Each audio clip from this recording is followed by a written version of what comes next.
Hello and welcome to a video that has some do's and don'ts for presentations. This can be applied to any type of presentation where you are showing some Google Slides. Maybe some of these are intuitive to you, but I see students make these mistakes, and why not learn now and start thinking now what makes a strong presentation? So what I'm hoping to show you is some do's and don'ts. Okay, so let's get started. This is my project on Elizabeth I. Here's my first slide. Is this a do or a don't? What do you think? First of all, probably what's happening right now is you're reading this. But if I'm giving a presentation and you're not just reading this silently, I'm talking. Okay, guys, so today I'm going to talk about Elizabeth I. She was born in 1533. Her father was Henry, the King of England. You're not listening to me because you're reading this. Or I just stand at the board like this. Elizabeth was born in 1533 to Henry VIII, King of England. And I spend the whole presentation doing this. And this is all you see, the back of my head. And I'm just kind of monotone reading from the screen. It's really boring. So don't do that. Let me show you another one. Oh, let me move my face here. I see this sometimes. What do we see here? Super tiny font, super tiny picture. Look at all this white space. It's not really necessary to have all that white space. All right, don't do that either. Okay, let's take a look at this. I have an image. Image is always good. People like to have something to look at. Notice I have information, but it's bullets. So pretend this is my presentation. I'm going to tell you a little bit about the background of Elizabeth I. So she was born in the year 1533 in England. Her father was King Henry VIII. Because she was a girl, she was unable to inherit the throne. And this was a big disappointment to her father, who needed a son to pass the kingdom on to. Despite the fact that she was seen as kind of a disappointment because she was a girl, she was given an excellent education. The very best professors and scholars from Cambridge University came and gave her one-on-one tutoring and lessons. She learned French, Italian, Spanish, Greek, Latin. She spoke so many languages. She translated back and forth and was given really, really complex tasks for kind of a young kid. Unfortunately, her mother had a falling out with the king, and he beheaded her and married somebody new. And the new wife number 3, did give birth to a son. Okay, so notice, I was talking, but you had something to look at, and you had some bullet points to kind of anchor you to my main ideas. This is a good example. This is an example of a way to use text in a way that helps people see the main idea, but isn't just me reading it, and they don't get so distracted they don't listen to me. And I also have an image that's a nice size for people to follow along with. But I also want to talk about some things that can ruin this. I sometimes see, I don't know about your eyeballs, but it's really hard to read that. Okay, so pay attention to your font. If you use an imported theme, the designer often thinks about the right color contrast of font to background. So you want to be really cautious. In fact, you know what? Simplest is often best. If you aren't sure, black and white, very easy to read.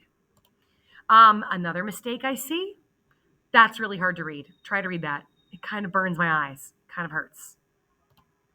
Also, the fonts. I just want you to notice how that's a little bit harder to read. It's a little more taxing on the brain to read that font. You want a simple, straightforward font. Arial, Times New Roman, things that are simple and easy to read and not distracting. This isn't really the moment for funny fonts. Okay, here's another example of a good slide. So notice I don't have any text on here, but I could say the same thing I said on the other slide. This is one choice you could make. Maybe you don't want any text, you just want pictures. Okay, so let me do my same little spiel that I did before. I'm going to tell you a little bit about Elizabeth I's background. There she is on the right. You can see her. She was born in 1533 to King Henry VIII. You can see in the center here, the King of England. And you can see England on a map. It's at Northwest Europe. It's an island. She was the second daughter of King Henry VIII. He had divorced his first wife because she was only able to ever have one child, and it was a girl. And girls were not great children for kings in these days because you had to have a son to inherit the throne. A girl could not inherit. Girls got married off to foreign princes to form an alliance. That was about it. But so since she was a girl, she couldn't be king or queen, but she was given a very, very good education as the daughter of the king. The best professors from Cambridge University were brought to teach her, and she learned Latin and Greek, French, Spanish, Italian. She translated, she learned history. She's very, very knowledgeable. Her mother had a falling out with her father when she was just 2 years old, and her mother was beheaded by her father. And then her father remarried his third wife, who was able to have a son, a boy. And so they thought the throne was secured, but stay tuned, there's more. Okay, so notice for that one, you didn't have any bullet points.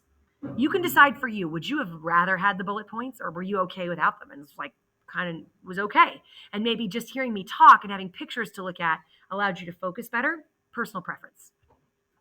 So that's just a quick, I just made those couple of slides just to show you a little bit of some do's and don'ts. Let's recap. Don't write giant paragraphs of text. You'll either be too tempted to read it, which is boring, or the audience will read it and not listen to you. And that's not really the purpose of this. The purpose of this is for us to listen to you talking. We want to hear what you have to say. Also, don't make your font tiny. Don't make your pictures tiny. Okay? Think about the size. Make it comfortable for the eyes. Next, one possibility is to use just bullet points, not full sentences. Bullet points in a nice big image. And an image on every slide is very recommended. Next, watch out your background and font color contrast. Double check it. Ask a friend. Ask your mom. Mom, can you read this, or is it giving you a headache? Same thing with the font color. The contrast is really hard to see. It's not going to show up great on a projector or if you were just showing your screen. Also, I know you love fancy fonts. I know you do, but they aren't good to look at. They're exhausting. They look a little unprofessional.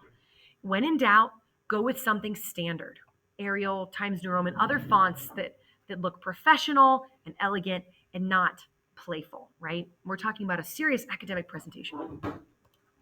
Finally, another possible choice is to use no text and really just to put images and let your voice fill in all of the information. It's a point of personal preference. Both bullets with minimal information and no bullets are adequate. I'm really going to be listening to what you say. All right, I hope this was helpful. I hope this helps you make an awesome presentation.